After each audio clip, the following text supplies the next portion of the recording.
Elutoa teemasse pakume täna välja Mari Kogeri disainitud, samuti eritellimustoote, padidiivani. Vahva on, et Nevotexil on nii palju inspireerivaid sarikollektsioone, mis inspireerisid sisearhitekti juba iseenesest.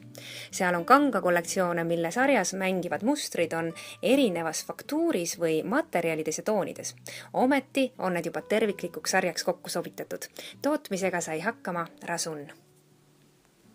Mari, sa oled disaininud diivani. Ta näeb jube põnev välja erinevatest kangastest kokku pandud. No kas diivani disainimine on selline keeruline ülesanne või mitte? Ja kus sul just selline mõte tuli, selline diivan disainida? Keeruline moment on kindlasti see ergonoomika pool, mida tuleb nagu kaua lihvida ja katsetada. Aga kanga valik selles mõttes, seal on lihtsam fantaasia lasta lennata. Sest et mustrid kangastel on erinevad, ometigi sobivad nad väga hästi omavahel kokku. Praegu on sisearhitektuuris hästi palju sellist lapitekist inspireerituid asju, keraamilisi plaate, vaipu, mis on erinevatest tükkidest kokku õmmeldud.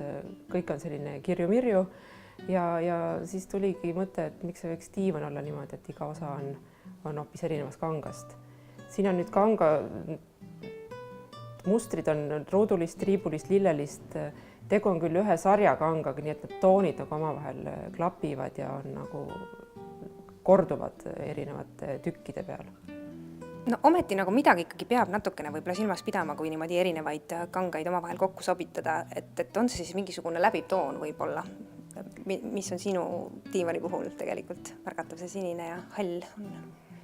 See nüüd oli lihtsalt konkreetne selline natuke maskuliinne disain kangas, mis mulle nagu hakkas silma. Samas kui nagu lapiteki peale mõelda, siis ju kasutatakse nagu väga erinevaid kangaid ja kindlasti peab nüüd mõtlema, et nad kõik sobivad kokku või tonaalsus või siis mustrid. Samas on nüüd siin diivani puhul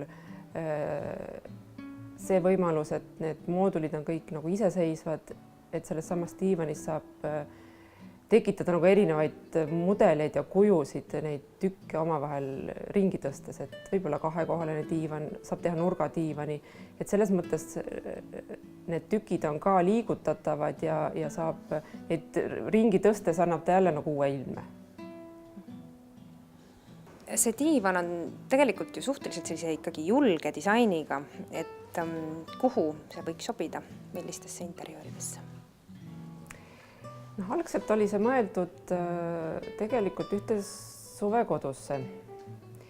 Et ta koosneb kergetest moodulitest, mida saab ümber tõsta, saab tekitada erinevaid situatsioone.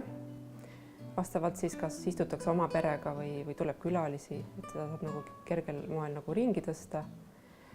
Aga minu meelest see on asi, mis sobib nagu igale poole, et see oleneb interjööris alati, et mis sinna juurde panna, mis on taust, mis on muud elemendid seal ruumis. Et kui diivan on kirju, siis võib-olla see muu võiks olla natuke rahulikum.